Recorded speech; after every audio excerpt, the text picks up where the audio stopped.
Egypt की valley of the Kings में से जब इजिप्शियन किंग टूटनखामुन का खजाने से भरा टूम डिस्कवर किया गया तो इस खबर ने पूरी दुनिया में हलचल मचा दी थी।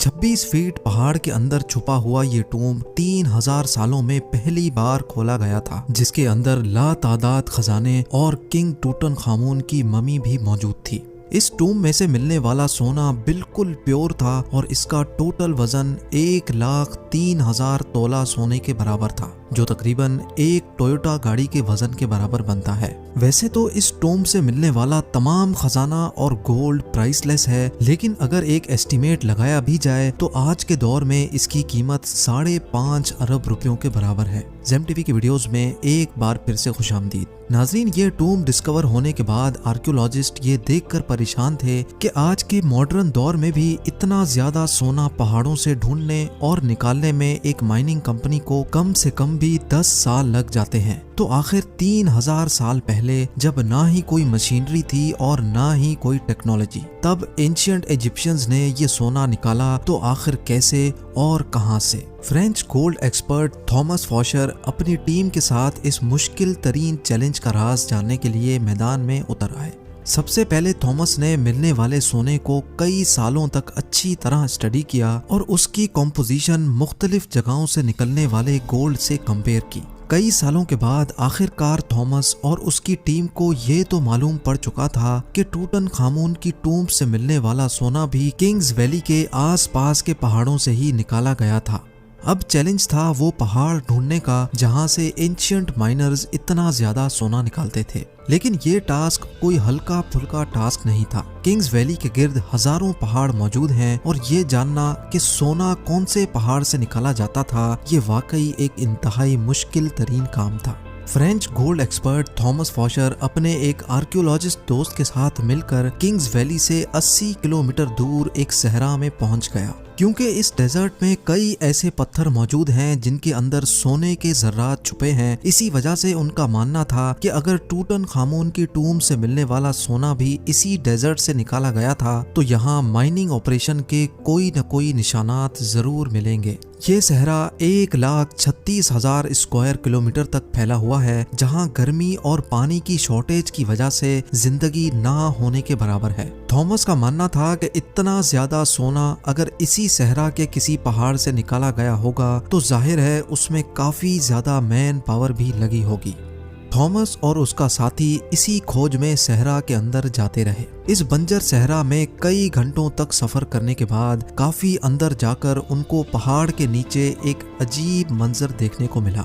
करीब जाकर मालूम पड़ा कि ये एक कदीम जमाने का कुआं था जो पूरी तरह से खुश्क पड़ा हुआ था। ये बात तो जाहिर थी कि ये कुआं किसी दौर में यहाँ से गुजरने वाले काफिलों को पानी फराहम करता था, लेकिन हैरत अंगेज तौर पे यहाँ कुछ और भी था जो इस कुएं से भी ज्यादा इम्पोर्टेंट था।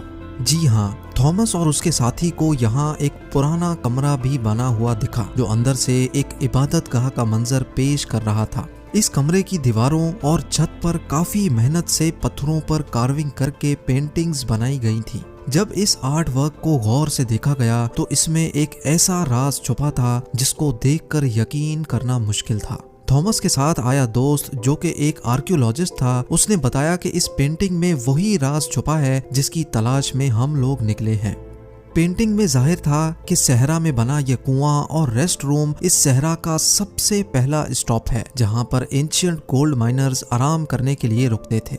एंशिएंट इंजीनियर्स ने गोल्ड माइन तक जाने के लिए कुओं और रेस्ट एरियाज का एक नेटवर्क बनाया हुआ था। एक अंदाजे के मुताबिक हर एक रेस्ट एरिया 70 से 80 किलोमीटर के फासले पर बना हुआ है और एक रेस्ट एरिया से दूसरे तक पहुंचने के लिए माइनर्स की टीम को कई दिन लग जाते होंगे। जहां इस रेस्ट एरिया से मिलने वाली इंफॉर्मेशन से थॉमस और उसका साथी बहुत खुश भी हुए, वहीं दूसरी तरफ उनको ये भी मालूम पड़ गया था कि ऐसे कई स्टॉप्स तक उनको आगे मजीद ट्रैवल करना है, क्योंकि जिस मंजिल तक पहुंचने के लिए थॉमस कई सालों से इंतजार कर रहा था और वो मंजिल अब बहुत ज्यादा करीब दिख रही थी। इसी वजह से उन्होंने सहरा की गहराई में जाने का फैसला किया।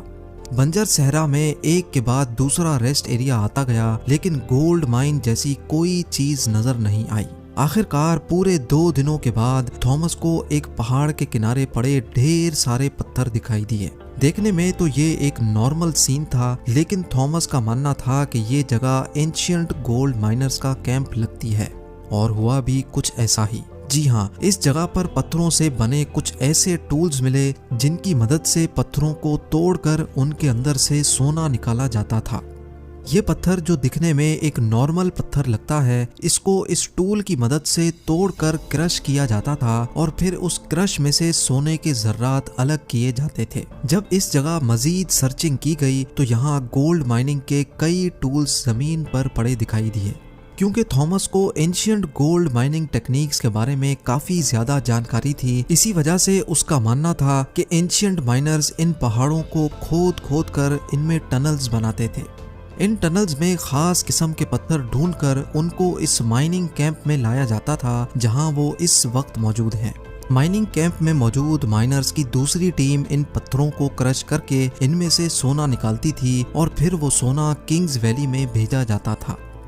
थॉमस को एक एंशिएंट गोल्ड माइनिंग कैंप तो मिल चुका था, लेकिन अफसोस इस बात का था कि जिन टनल्स की वो बात कर रहा था, ऐसा एक भी टनल उसको दिखाई नहीं दिया। शायद हजारों साल पहले खोदे गए टनल्स कमजोर थे और अर्थक्वेक्स की वजह से कोलैप्स हो चुके थे।